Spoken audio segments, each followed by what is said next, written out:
नैवेद्य बना। चलो। ओम अज्ञानतिमिरान्धस्य ज्ञानाञ्जनशलाकाय चक्षुरुन्मीलितं येन तस्मै श्रीगुरवे नमः। वाञ्छाकल्पतरुभ्यश्च कृपासिन्धुभ्येव च पतितानां पावनेभ्यो वैष्णवेभ्यो नमो नमः। जय श्री कृष्ण चैतन्य प्रभु नित्यानंद श्री अद्वैत गदाधर शिवासादि गौर भक्तवृंद। हरे हरे कृष्णा कृष्ण कृष्णा हरे हरे, हरे राम राम राम हरे हरे, हरे कृष्णा कृष्ण कृष्ण हरे हरे, हरे राम राम राम हरे हरे, हरे कृष्णा कृष्ण कृष्ण हरे हरे, हरे राम राम राम हरे हरे। तो हम लोग ने देखा कि कैसे चित्रकेतु अपने पुत्र के पास रोता हुआ बिलखता हुआ पड़ा था। उस वक्त नारद मुनि और अंगिरा ऋषि भ्रमण करते करते वहाँ उसके राज्य में पहुँचते हैं। राज्य में देखते हैं कि सब जगह शोक छाया हुआ है, सब कुछ बंद है, सारा काम ठप है, कोई कुछ नहीं कर रहा और सब शोक में डूबे हैं क्योंकि राजा का पुत्र मर गया था। तो सारा ही जो राज्य है वो पूरा ही शोक में डूब गया था। और फिर वो लोग उस राजा के पास पहुंचते हैं और फिर उसको समझाते हैं, उसको बताते हैं, सारी ज्ञान की बातें देते हैं कि कैसे लोग रेत के भांति जैसे समुद्र में लहर आती है तो रेत एक दूसरे से मिल जाते हैं फिर अलग हो जाते हैं, उसी को जैसे हरिद्वार में हो या जब हम किसी तीर्थ स्थान में जाते हैं तो दिया बहाते हैं, दिया अर्पित करते हैं, दीपदान करते हैं और फिर वो दिया कैसे बहते बहते बहुत सारे लोग दीपदान करते हैं, फिर कुछ दिया आकर एक दूसरे से मिल जाते हैं और फिर एक लहर के साथ सब अलग हो जाते हैं। तो बिल्कुल इसी तरह हम भी जीवन में लोगों से मिलते हैं, कभी वो हमारे भाई बन जाते हैं, कभी पति बन जाते हैं, कभी बच्चे बन जाते हैं एंड फिर एक समय आने के बाद हम उनसे बिछड़ जाते हैं। तो ये सारी बातें अंगिरा ऋषि समझाने की कोशिश करते हैं और फिर वो उनको बताते हैं क्योंकि राजा जो हैं ये भूल गए हैं कि ये वही अंगिरा ऋषि है जिन्होंने उसे यज्ञ खीर दिया था जो कि उसकी फेवरेट रानी को वो खिला दे जिससे कि उसे पुत्र रत्न प्राप्त हुआ था।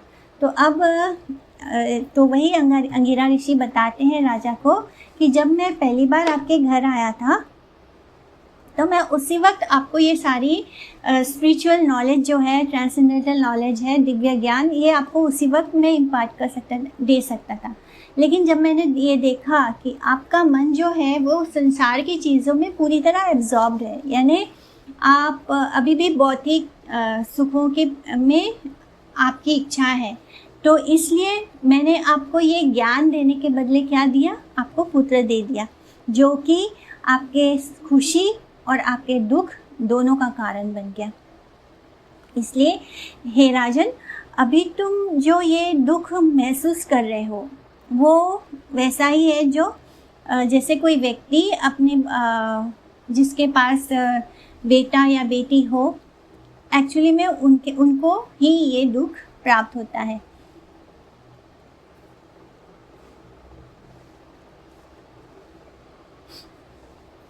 यानी जो लोग मटेरियलिस्टिक होते हैं, जिनकी मटेरियलिस्टिक लाइफ होती है, जिनके पुत्रियाँ होती हैं, जिनका बड़ा घर होता है, वाइफ होती है, अच्छा किंगडम है, तो ये सब क्या है, ये सब टेम्पररी है। तो आप जो अपना ये जो दुख महसूस कर रहे हैं ये मटेरियल दुख है, यानी ये मटेरियल जितने भी मटेरियल लोग हैं उन सब के जीवन में ये दुख आता ही आता है। और अब वो बता रहे हैं कि आपका ये जो ऑपुलेंस है, आपका जो ये ऐश्वर्य है, ये जो राज्य है, आपकी पत्नी है, आपका घर है और ये सब कुछ क्या है, ये सब कुछ टेम्पररी है। आपका जो ये मिलिट्री पावर है जिसके बल पे आप इतना गर्वित होते हैं, जैसे बहुत सारे लोग ऐसे होते हैं संसार में कि अगर उनके पास लक्ष्मी है तो वो बहुत गर्व से रहते हैं, लेकिन ऐसे ही लोगों के पास से अगर लक्ष्मी चली जाए तो उनका सारा गर्व टूट जाता है। तो हमें ऐसी चीज़ों पे के भरोसे पे गर्वित होकर नहीं जीना है, ऐसी चीज़ों के भरोसे पे हमें नहीं जीना है, क्योंकि जो चीज़ आता है और जाता है तो हम एक समय हम बहुत शान से जीते हैं, बहुत गर्व के साथ रहते हैं एंड दूसरे ही पल जब वो लक्ष्मी धन हमको छोड़ के चली जाती है तो हम तो वही हैं, लेकिन क्या होता है क्योंकि हमने किसी और चीज़ के साथ अपने स्वाभिमान को, यानी वो स्वाभिमान नहीं होता। स्वाभिमान हमने अभिमान को ही स्वाभिमान समझ लिया था, यानी हमने धन और लक्ष्मी के बल पर ही हम सब पर सबको अहंकारी होके हम सब उस गर्व के साथ जीते हैं।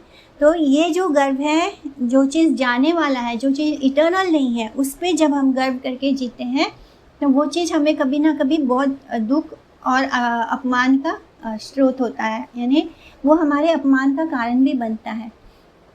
इसलिए जब हमें स्पिरिचुअल ज्ञान होता है और जब हम सब कुछ कृष्ण का मान लेते हैं, तब हमारे अंदर ऑटोमेटिकली अहंकार नहीं होता, और जब अहंकार नहीं होता तब स्वाभिमान होता है। यानी हमें अपना स्वाभिमान वो होता है कि हम अपनी आपको जब आत्मा मानते हैं तब वो एक्चुअली में हमारा ईगो होता है।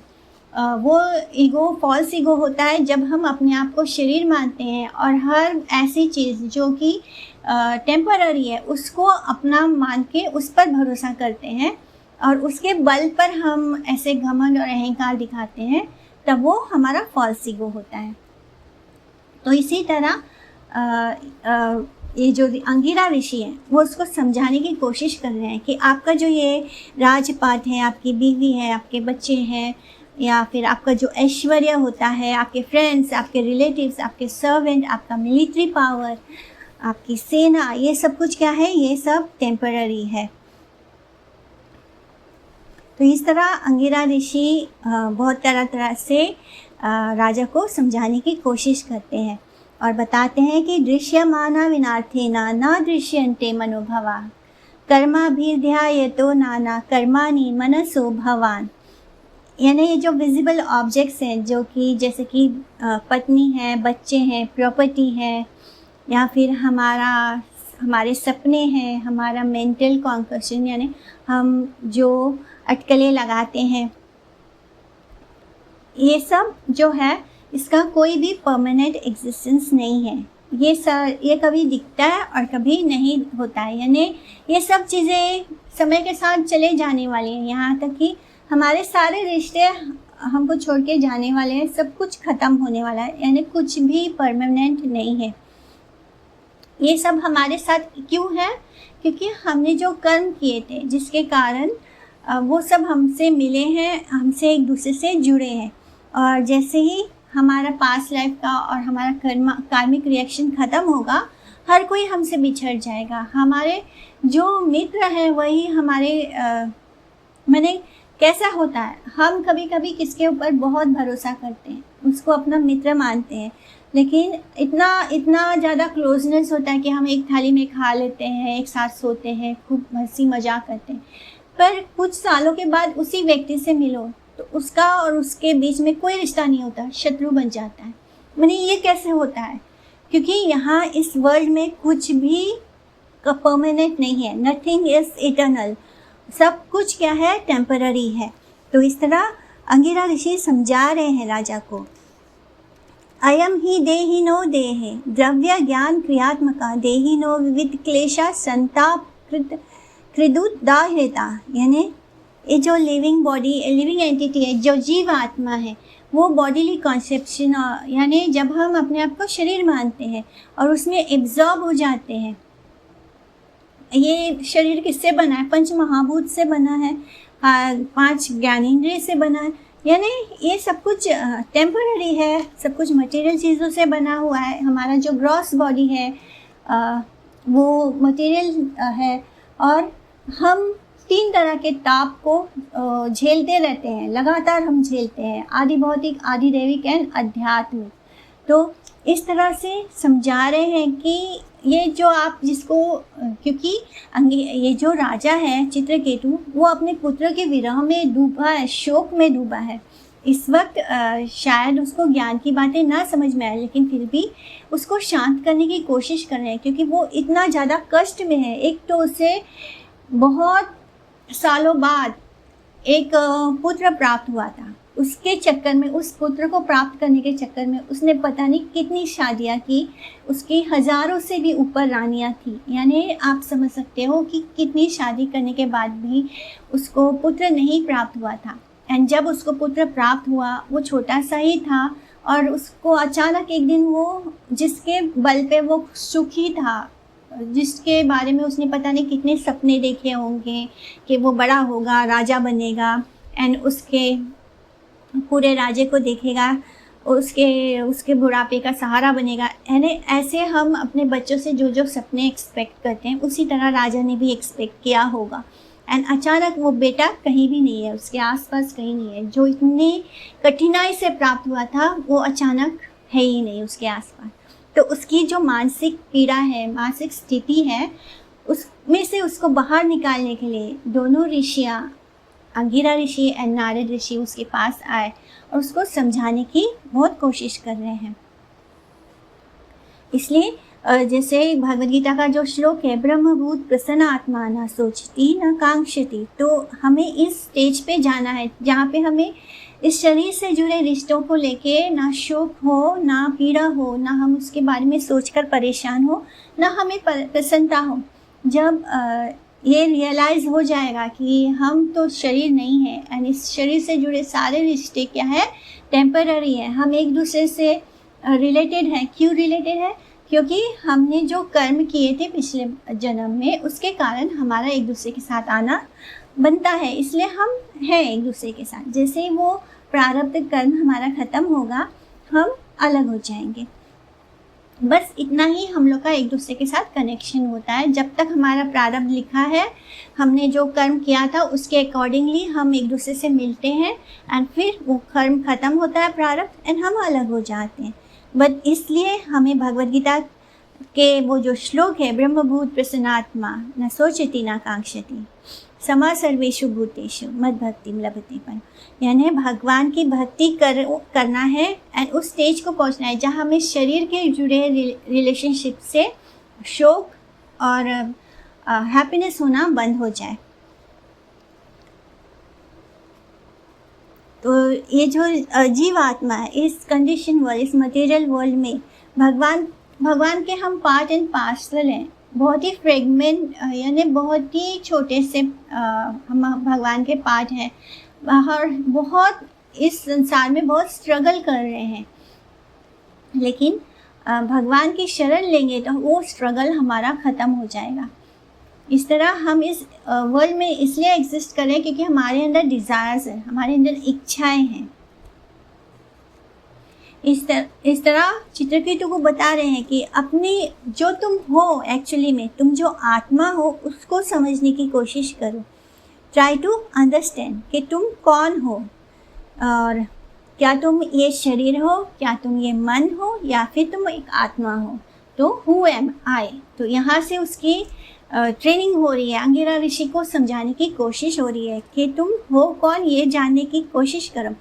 क्योंकि अगर हम इस संसार में जन्म लेते हैं, पढ़ाई करते हैं, बच्चों को बहुत अच्छा एजुकेशन देते हैं, मटेरियल एजुकेशन, एक्चुअली में हमें उन्हें स्पिरिचुअल एजुकेशन देना है, पर हम क्या देते हैं मटेरियल एजुकेशन में। उनको स्विट्ज़रलैंड भेजते हैं, उनको यूएस भेजेंगे, हम उनको लंदन भेजेंगे, क्या करने के लिए, अच्छी अच्छी डिग्रियाँ प्राप्त करने के लिए। फिर उनको सेटल कर देंगे, उनकी शादी हो जाएगी, फिर उनके बच्चे होंगे, फिर वो भी यही करेंगे। माने हम लोग ये सब करने के लिए नहीं आए हैं। ये सब तो हमने एनिमल लाइफ में भी किया, वहाँ भी हमने बस अपने शरीर को भोगा। यानी हम लोग यही सब करने नहीं आए, बार बार यही सब, यानी जिसको हमने जैसे हम बार बार उसी को चबा रहे हैं, उसी को खा रहे हैं और फिर उसको थूक देते हैं और फिर उसको उठा के चबाते हैं। जैसे कि हम गन्ना खाते हैं, गन्ना चूसते हैं, फिर हमको लगता है नहीं अब इसमें और रस बचा होगा, फिर उसको खाना शुरू करते हैं। तो इसी तरह हम क्या कर रहे हैं, हम सुख खोजने की कोशिश कर रहे हैं इस मटेरियल वर्ल्ड में। बार बार हम वही करते हैं, वही स्कूल, वही कॉलेज, वही पढ़ाई, वही शादी, वही बच्चे, फिर उनका एजुकेशन, फिर उनका घर परिवार। माने हम यहाँ सेटल होने नहीं आए हैं। ये वर्ल्ड ही सेटल होने जैसी जगह नहीं है। यहाँ पे सब कुछ टेम्पररी है। जब ये वर्ल्ड ही टेम्पररी है तो हम यहाँ कैसे सेटल हो सकते हैं, हमें कहाँ सुख मिलेगा। तो अगर हमें ह्यूमन बॉडी मिला है और हमने ये नहीं पूछा कि हु एम आई, तो फिर हमारा ह्यूमन होने का कोई मतलब नहीं है। We are just like animal. जो हमने पिछले एनिमल बॉडीज़ में किया है, हम वही सब ह्यूमन बॉडी में आकर भी कर रहे हैं। अब नारद मुनि बोलते हैं, तो नारद मुनि देख रहे हैं, खामोशी से देख रहे हैं कि ये अंगिरा ऋषि बहुत अच्छे से राजा जी को समझाने की कोशिश कर रहे हैं, बहुत अच्छे से उनको बता रहे हैं। तो अब नारद मुनि बोलते हैं,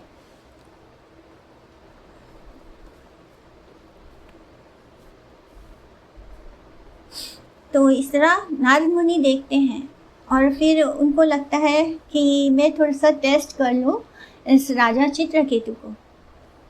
मैंने इतने देर से जो अंगिरा ऋषि उनको तरह तरह से अच्छे से समझाने की कोशिश किए हैं कि आप ये शरीर नहीं, आप आत्मा हो, ये सारे रिलेशनशिप टेम्पररी हैं, हम अपने प्रारब्ध कर्मों के कारण एक दूसरे से मिलते हैं और जैसे ही हमारे प्रारब्ध खत्म होते हैं हम एक दूसरे से अलग हो जाते हैं।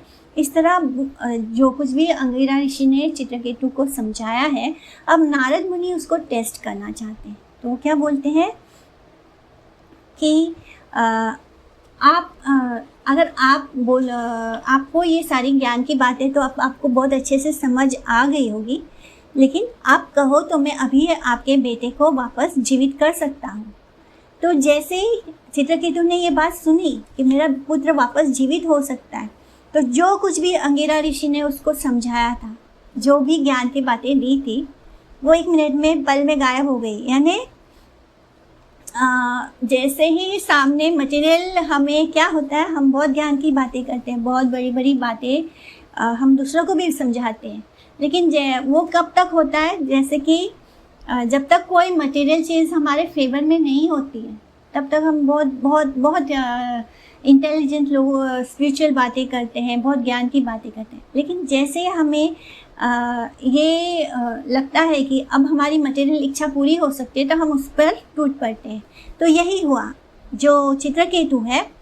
नारद मुनि तो बस ऐसे ही उसको टेस्ट करने की कोशिश कर रहे थे कि क्या पता अभी तक तो ये राजा को इतनी सारी बातें बताई गई हैं तो कुछ तो इसके अंदर गया होगा। बट जैसे ही वो बोलते हैं कि मैं आपके पुत्र को वापस जीवित कर सकता हूँ, वो बोलते हैं हाँ मेरे पुत्र को जीवित कर दो। तो मैंने इतनी देर से जो कुछ भी बताया अंगिरा ऋषि में वो अभी भी उनके अंदर नहीं ग्रैस्प हुआ। यानी हम सब ऐसे ही हैं। हम लोग बहुत बार बार बोलते हैं कि हम ये शरीर नहीं, हम ये आत्मा है, लेकिन क्या ये बात हमारे अंदर तक गई है? हमने अभी तक अपने आप को आत्मा मानना शुरू किया है? तो नहीं किया है। तो ये कैसे होगा? ये भगवान की कथा से होगा, हरि नाम से होगा। तो इस तरह नारद मुनि देखते हैं कि नहीं, तो इस तरह तो ये राजा नहीं मानेगा, इसको कुछ समझ में नहीं आएगा। तो अब नारद मुनि भी उसको देख लिए कि ये अभी भी अपने पुत्र के मोह में फंसा हुआ है। इतना देर से समझाने की कोशिश किया गया कि ये आपका पुत्र नहीं है, आपका इसके कोई रिश्ता नहीं है, हम सब कर्मों के कारण एक दूसरे से मिले। तो अब नारद मुनि बोलते हैं, जीवात्मन पश्यम भद्रम ते मातरम पीतरम चाते सूर्यदो बांधवस्तप्ता सुचात्वत्कृत्य भीषम। तो अब नारद मुनि जो जीवात्मा मर गई है, जो बच्चा मर गया है, उसको बोलते हैं कि हे जीवात्मा, आपको सारी गुड फॉर्च्यून, यानी आपके साथ सब शुभ हो, अच्छा हो। और आप ये देखिए, यहाँ आपके आसपास आपके माता पिता खड़े हैं, आपके रिलेटिव्स खड़े हैं, आपके मित्र खड़े हैं और ये सब आपको इंतज़ार कर रहे हैं। आपने अपना जीवन बहुत जल्दी, आपका बेवजह आपका जीवन, यानी किसी गलत रीज़न से आप जल्दी चले गए हो इस शरीर को छोड़ के, तो अभी आपका लाइफ बाकी है, आप वापस आ जाओ। आपके ये जो पिता हैं, ये आपको पूरा अपना राज्य, आपका जो सिंहासन है वो आपको देना चाहते हैं, आप वापस आ जाओ। इस तरह बोलते हैं नारद मुनि उस जीवात्मा से। तो वो जीवात्मा में प्राण आ जाते हैं, वो हिलने डुलने लगता है। तो सब देख सोचते हैं कि वाह, नारद मुनि ने तो इसको जिंदा कर दिया। तो वो जीवात्मा जो छोड़ के चला गया था वो वापस उस शरीर में आता है और फिर जवाब देता है नारद मुनि को, कस्मिन् जन्मानि यामि महयम पितरो मातरो भवान कर्माभिर्ब्रह्म्यमानस्य देवतिर्या नर योनिषु। कि तो ये तो नारद मुनि तो भगवान के 12 महाजनों में से एक हैं, यानी परम भक्त हैं कृष्ण के। तो उनके पास तो मिस्टिक पावर होगा। जितने भी भगवान के शुद्ध भक्त हैं उन सब के पास कुछ मिस्टिक पावर्स होते हैं। लेकिन जो शुद्ध भक्त होते हैं वो मिस्टिक पावर्स का इस्तेमाल नहीं करते। वो कब करते हैं? जब उन्हें किसी को भक्त बनाना हो। तो नारद मुनि ने अपने मिस्टिक पावर को यूज़ किया, जिससे कि वो जीवात्मा दोबारा उस डेड बॉडी में एंटर करती है और कुछ देर के लिए, और फिर नारद मुनि के रिक्वेस्ट पे वो जवाब देती है। अब जीवात्मा क्या बता रही है? जीवात्मा बोलती है कि मैंने जो कर्म किया था, मैंने जो फल की इच्छा से जो मेरी एक्टिविटीज़ हुई थी, उसके कारण मैं जीवात्मा एक शरीर से दूसरे शरीर में ट्रांसमाइग्रेट कर रहा हूँ। और कभी मैं देवता के शरीर में जाता हूँ, कभी मुझे एनिमल बर्थ मिलता है, कभी मुझे जानवर की योनि प्राप्त होती है, कभी मैं वेजिटेबल्स बन जाता हूँ, यानी जो साग सब्जी है उसमें वो बन जाता हूँ, और कभी मुझे मानव देह प्राप्त होता है, ह्यूमन बॉडी मिलती है। इसलिए ना तो कोई रियल में मेरा माता है, ना तो कोई मेरा पिता है। मैं कैसे इन दो लोगों को अपना माता पिता स्वीकार करूं? यानी ये लोग उसके मोह में पागल थे, माता पिता बन के उसको इंतज़ार कर रहे थे। और जैसे ही उस चित्रकेतु ने सुना कि नारद मुनि इसको जिंदा कर देंगे, तो वो खुशी से पागल हो गए थे, इतना खुश थे। एंड जब वो जीव आत्मा बोलना शुरू करता है तो बोलता है, कौन माता कौन पिता, मैं किसी को नहीं जानता।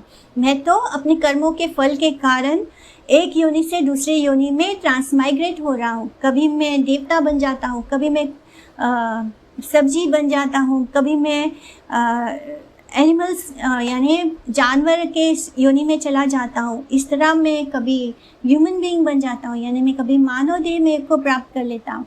इसलिए यहाँ ना तो कोई मेरा माता है, ना तो कोई मेरा पिता है, मैं किसी को नहीं जानता।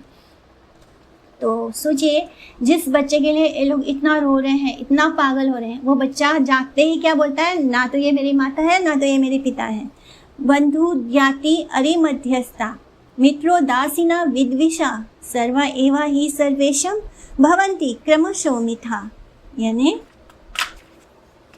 कि इस मटेरियल वर्ल्ड में, इस भौतिक संसार में, जैसे कि रिवर होता है, वो जीवात्मा को, यानी ये जो मटेरियल वर्ल्ड है ये कैसा है? एक रिवर की तरह है, एक नदी की तरह है, जिसमें कुछ लोग आपके दोस्त बन जाएंगे, कुछ आपके रिलेटिव्स यानी रिश्तेदार बन जाएंगे, और कुछ आपके शत्रु बन जाएंगे समय के साथ। और फिर कभी कभी वो न्यूट्रल होकर भी एक्ट करते हैं, यानी ना तो वो आपके शत्रु है, ना तो आपके मित्र हैं, कुछ भी नहीं। वो कभी एक दूसरे से आपकी बुराई भी करेंगे और कभी आपके साथ अच्छा रिश्ता भी निभाएंगे। लेकिन ये सारे जो ट्रांजैक्शन है, ये सब क्या है? ये टेम्पररी है, ये परमानेंट नहीं है। यानी कभी हम एक दूसरे, जैसे नदी की बहाव के कारण चीज़ें एक दूसरे से मिलती है, उसी तरह ये जो भौतिक संसार का सागर है, इसमें भी लोग एक दूसरे से मिलते हैं। कुछ आपके दोस्त बन जाते हैं, कुछ आपके वाइफ बन जाएंगे, कुछ आपका हस्बैंड बन जाएगा, कुछ आपके बच्चे बन जाएंगे, कोई भाई बन जाएगा, कोई बहन बन जाएगा, कोई रिश्तेदार बन जाएगा, कोई आपका मित्र बनेगा तो कोई आपका शत्रु भी बनेगा। और किसी को आपसे कोई मतलब ही नहीं होगा, वो आपके साथ होगा लेकिन उसको आपसे कुछ लेना देना नहीं होगा, वो न्यूट्रल होगा। तो ये जो सारे रिश्ते, और इन सब के बीच में एक रिश्ते नाते हम निभाते रहते हैं। तो ये जो ट्रांजैक्शन होता है रिश्तों का, ये कैसा है? ये टेम्पररी है। एक्चुअली में हमारा किसी के साथ कोई रिश्ता नहीं है। यथा वस्तुनि पन्यानि हेमादीनि ततस्तता पर्यन्ति नैरश्वेवं जीवो योनिषि कर्तिषु। यानी जैसे सोना होता है, सोने को हम अलग अलग कमोडिटीज़ में ट्रांसफ़र कर देते हैं और फिर वो खरीदा और बेचा जाता है। सोने का हमने गहना बना लिया। गहना क्या होता है? दुकान में जाता है, आपने उसको खरीद लिया, अब वो आपका हो गया। फिर आपको लगता है कि नहीं, मुझे अब दूसरा बनाना है, या फिर आपका जो सोना है वो चोरी हो गया, चोर ने ले जाके, यानी चोरी हो गया, अब चोर के पास है, तो अब वो किसका हो गया? आपका था पहले, लेकिन चोरी हो गया तो चोर का हो गया। चोर ने ले जाके दुकानदार को बेच दिया, अब किसका हो गया? दुकानदार का हो गया। इसी तरह हम सब जो जीव आत्मा है, एक जगह से दूसरे जगह भटक रहे हैं। कोई हमारा पिता बन जाएगा, कोई हमारी माता बन जाएंगी। यानी हम सबका एक्चुअली में कोई किसी से कोई रिश्ता नहीं है। हम यहाँ आ गए, इस घर में आ गए तो ये सारे हमारे माता पिता रिश्तेदार हैं। फिर हमने ये शरीर त्याग दिया, हम दूसरे घर में चले गए तो वहाँ वो हमारे माता पिता बन जाएंगे। तो इसी तरह सोने के एग्जाम्पल से समझाने की कोशिश कर रहे हैं। सोना हो या कोई भी कमोडिटी हो, अभी आपके पास है, किसी ने चोरी कर लिया तो उसका हो जाएगा, उसको वहाँ पे किसी ने बेच दिया तो वो दुकानदार का हो गया, वो दुकानदार ने किसी और को बेच दिया तो वो उसका हो गया। मैंने सोना तो वही है लेकिन वो अलग अलग जगह जा रहा है। उसी तरह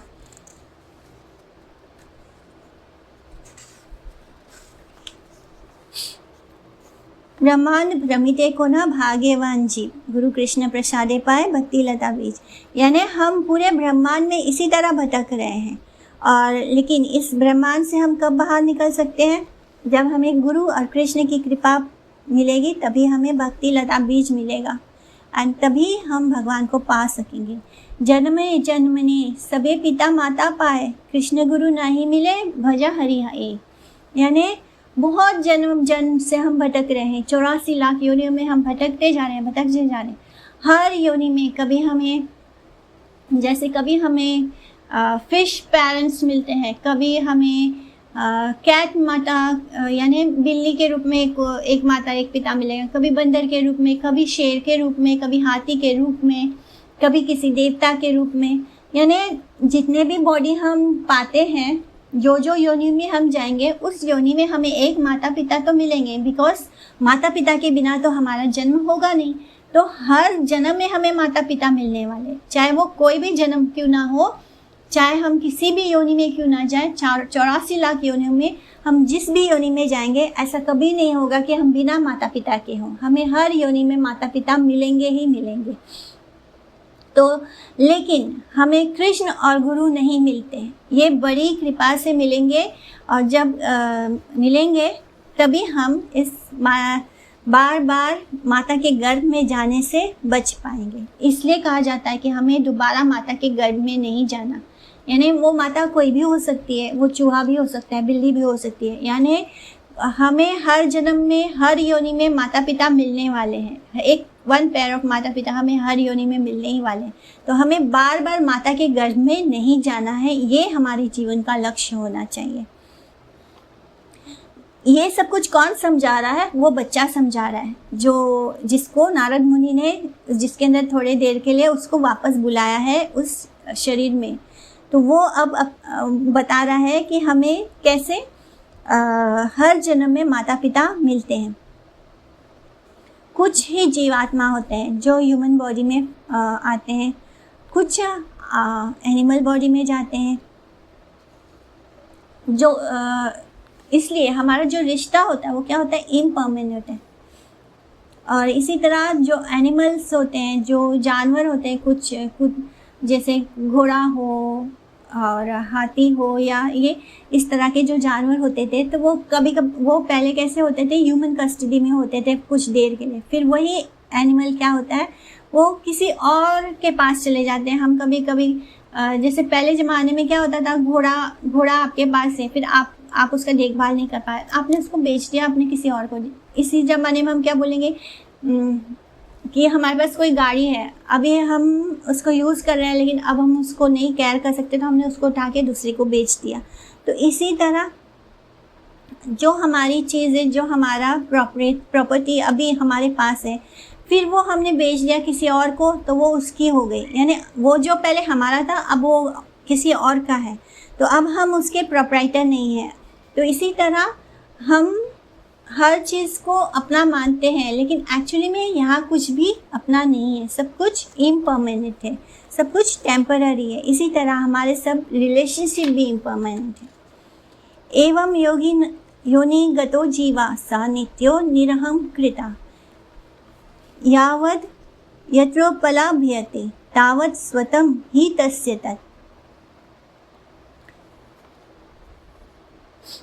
इस तरह हम हर अलग अलग बॉडीज़ के साथ रिलेशनशिप बनाते हैं। एक्चुअली में हम आत्मा के साथ रिश्ता नहीं बना रहे हैं हम, बिकॉज हमारा बेस ही क्या है, हम शरीर को ही रिश्ते समझ रहे हैं, हम शरीर के आइडेंटिटी को ही मानते हैं, इसलिए हम अलग अलग शरीर के साथ रिलेशनशिप बनाते हैं। बट एक्चुअली में जो जीव आत्मा है वो इटर्नल है। भले ही वो जो शरीर है वो पेरिशेबल है, यानी शरीर जो है वो ख़त्म होगा, वो जन्म लेगा, उसकी मृत्यु हो जाएगी, वो ख़त्म हो जाएगा। लेकिन इस शरीर के अंदर सिर्फ हमारे नहीं, हमारे आसपास जितने भी शरीर हैं उन सब के अंदर जो जीव आत्मा है वो इटर्नल है।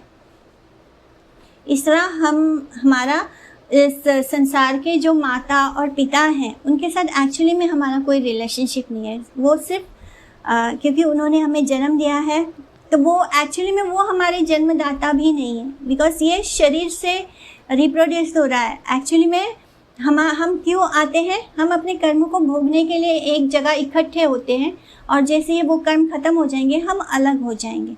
तो ये सारे रिलेशनशिप जो हैं वो क्या है? वो फॉल्स हैं। तो इस तरह नारद मुनि उसको समझाने की कोशिश करें। एक्चुअली नारद मुनि नहीं, वो बच्चा बोल रहा है, क्योंकि नारद मुनि समझ गए थे जब तक ये इस तरह नहीं बोला जाएगा चित्रकेतु को के अंदर जो मोह है वो नहीं खत्म होगा। अब तक चित्रकेतु उसे अपना पुत्र मान के बैठा था, लेकिन पुत्र के अंदर जैसे ही प्राण आते हैं वो सबसे पहले यही बोलता है कि कौन माता कौन पिता, यानी जिसके साथ उसने इतना समय बिताया उनको ही वो नहीं पहचानता है। तो इस तरह एक हैमर यानी चोट मिलना ज़रूरी था चित्रकेतु को ये समझने के लिए कि उसका उस बच्चे के साथ कोई रिश्ता नहीं है। इस तरह वो बच्चा बोलता है कि अगर तुमने ऐसे क्यों सोचा कि मैं तुम्हारा पुत्र हूँ, तुमने ऐसे क्यों नहीं सोचा कि शायद पिछले जन्म में मैं तुम्हारा एनिमी था, यानी मैं तुम्हारा शत्रु था, इसलिए मैंने तुम्हारे घर में जन्म लिया ताकि तुम्हें और कष्ट पहुँचा सकूँ और दुख दे सकूँ, क्योंकि शत्रु ही होता है जो हमें और कष्ट देता है। अगर तुम इस तरह सोचोगे तो तुम्हें कष्ट नहीं होगा।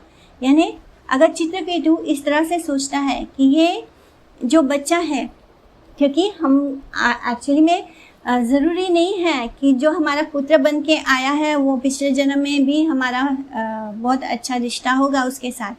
कभी कभी जो हमारे शत्रु होते हैं, जिनके साथ हमारा ज़्यादा नोक झोंक होता है, ज़्यादा लड़ाई होती है, वही लोग हम सब एक घर में आते हैं हमारे कर्मों के कारण। क्यों? क्योंकि हम क्या उनके बारे में ही ज़्यादा सोचते हैं। जो लोग हमें अच्छे नहीं लगते हम उनके बारे में ज़्यादा सोचते हैं, जो हमें अच्छे लगते हैं उनके बारे में हम कम सोचते हैं। तो इसी तरह हमारा जो नेक्स्ट लाइफ होता है उसमें क्या होता है, वही लोग हमारे घर में आते हैं। और जब कोई इतनी जल्दी चला जाता है तो ये समझना ज़रूरी है कि वो हमारा शत्रु था, वो चाहता था कि हमें और कष्ट हो, हमें तकलीफ़ हो, इसलिए वो हमारे कर्मों के कारण वो इस घर में आया और इतनी जल्दी चला गया ताकि वो हम अंदर से टूट जाए, हमें अंदर से और कष्ट हो। इस तरह वो बच्चा उसको समझाने की कोशिश करता है चित्रकेतु को। और इस तरह वो बहुत अच्छे से उसको समझा रहा है। तो यहाँ पे श्री सुखदेव गोस्वामी भी क्योंकि वो ही कथा सुना रहे हैं, श्रीमद् भागवतम की कथा वो सुना रहे हैं, तो वो बोलते हैं कि जब जो जीवात्मा है, जो बद्ध जीवात्मा है, जो महाराज चित्रकेतु के पुत्र के रूप में इस तरह उसको बताता है सब कुछ कि तुम मुझे अपना शत्रु मानो तो तुम्हें कोई कष्ट नहीं होगा, तुम इस तरह क्यों नहीं सोचते हो। हम हमेशा परिस्थितियों को कैसे सोचते हैं कि ये सब कुछ बहुत अच्छा है, बट एक्चुअली में हमें उस तरह से सोचना है कि ये जो पुत्र है जो हमें इतना कष्ट दे रहा है वो एक्चुअली में हमारा शत्रु था।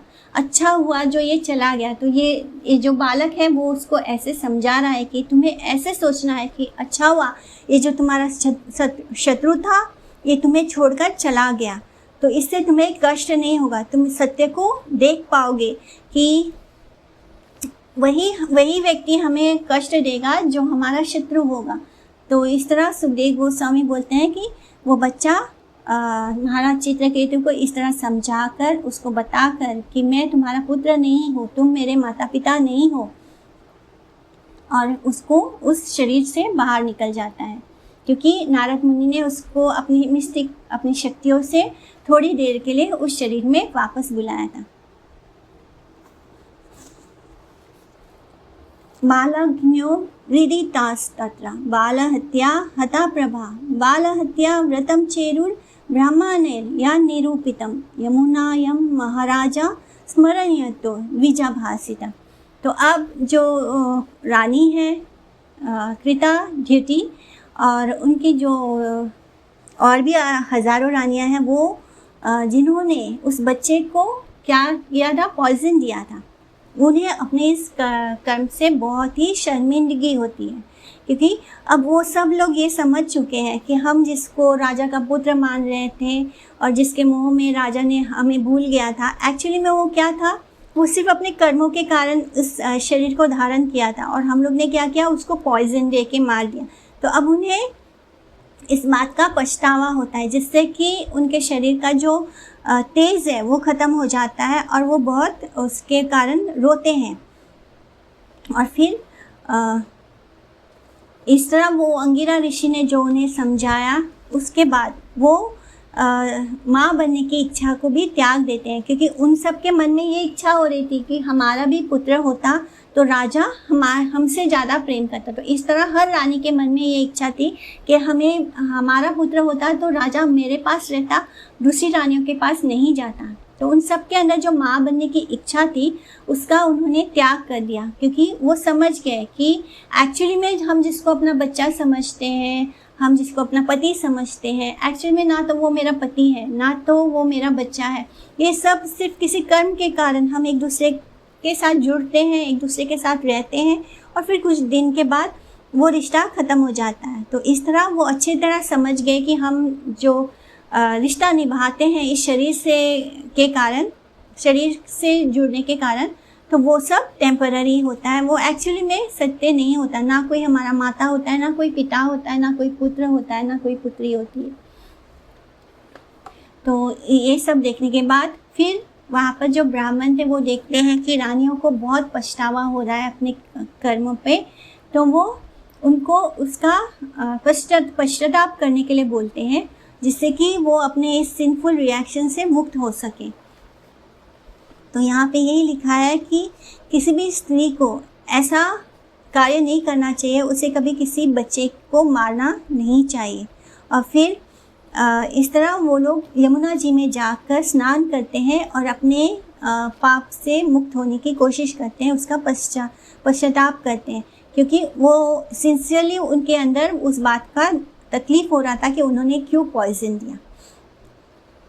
लेकिन अगर हम हरे कृष्णा महामंत्र का जप करें तो हम ऐसे ही बहुत सारे पापों से मुक्त हो सकते हैं, और जिससे कि हमारा मन स्वच्छ होगा और हम कृष्ण को पा सकेंगे।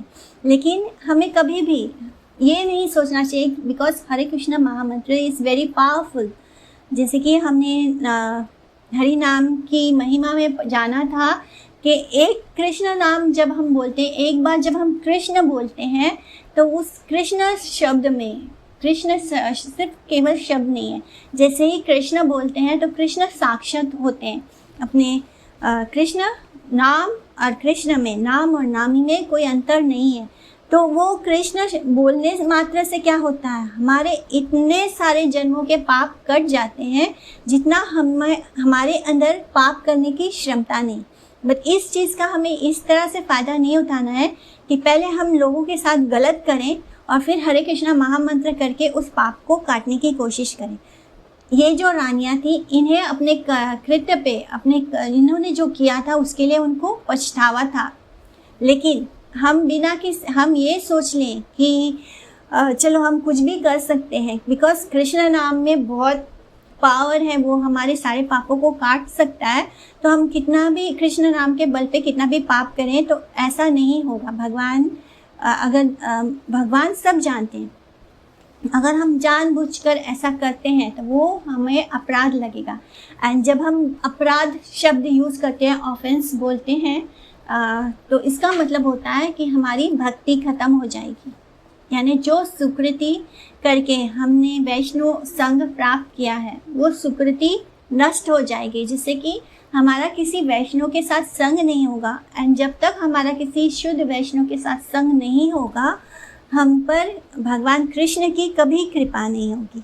और हम देखते हैं कि अगर हमसे कोई अपराध हो जाता है तो क्या होता है, हमारा हरि नाम छूटने लगता है, हमें जो महामंत्र हम जप करते हैं वो पूरा नहीं होता या हमारे मन में नहीं लगता हरे कृष्णा महामंत्र में। तो इसलिए हमें बिना किसी ऑफेंस के करना है, हमें इस बात का फ़ायदा नहीं उठाना है क्योंकि कृष्ण नाम बोलने से हमारे सारे पाप मिट जाते हैं, तो हम पहले पाप कर लेंगे फिर हरि नाम करके उसको प्लस माइनस कर लेंगे, तो ऐसा नहीं होगा। उसके बदले में अगर, क्योंकि कृष्णा जो है हमारे हृदय में एस परमात्मा है, एस अंतर्यामी है, जो सब देख रहे हैं, सर बात के विटनेस है, तो वो सब जानते हैं। अगर हमने कोई चीज़ जानबूझ के की है तो हमने अगर महामंत्र का इस्तेमाल गलत तरीके से किया, उसको किसी को तकलीफ़ पहुंचाने के लिए किया, तो हमें अपराध लगेगा।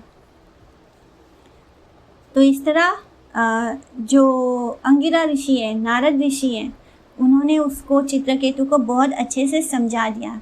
नारद मुनि जो हैं वो इतने ज्ञानी हैं, उन्होंने वो समझ गए थे कि अंगिरा ऋषि इतना समझा रहे हैं इतनी अच्छी तरह से, लेकिन चित्रकेतु नहीं समझा है, इसलिए उनके साथ उन्होंने बस एक मजाक में उनको बोला कि क्या मैं आपके पुत्र को जिंदा कर दूँ, तो एक पल में चित्रकेतु क्या हो गया कि हाँ मेरे पुत्र को जिंदा कर दो, यानी अभी भी वो उस बालक को मेरा पुत्र मान रहा था। इतना अंगिरा ऋषि उनको समझा चुके थे कि आपका किसी से कोई रिश्ता नहीं है।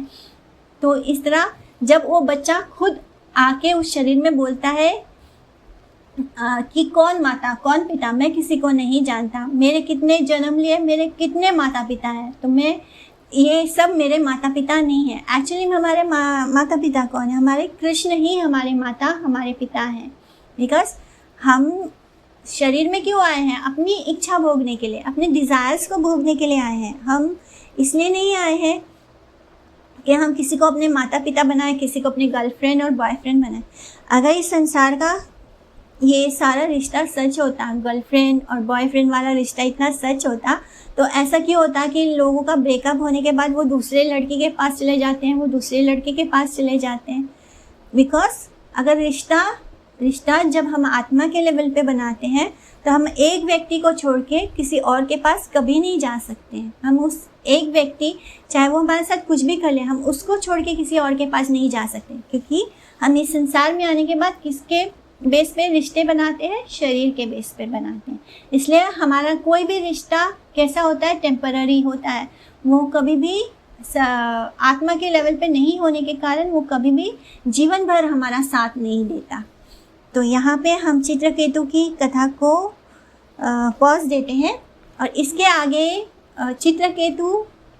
राजा चित्रकेतु जो नेक्स्ट लाइफ में क्या होते हैं इसके बारे में भी हम सैटरडे क्लास में जानेंगे। तो आप लोगों को कैसे लगा ये वाला क्लास, चित्रकेतु की स्टोरी? हरे कृष्णा। इस एक क्लास में हमें थैंक यू हाँ, इस एक कथा में हमें भगवद गीता के कितना पूरा जो भी हमने पढ़ा वो सब कुछ आ गया, इंक्लूड हो गया। ठीक है, तो चलो हम नेक्स्ट क्लास में भी चित्रकेतु को कंटिन्यू करेंगे और ये जानेंगे कि वो नेक्स्ट बर्थ में क्या होते हैं, और कुछ प्रेयर्स भी हैं जो चित्रकेतु करता है, वो भी हम जानेंगे।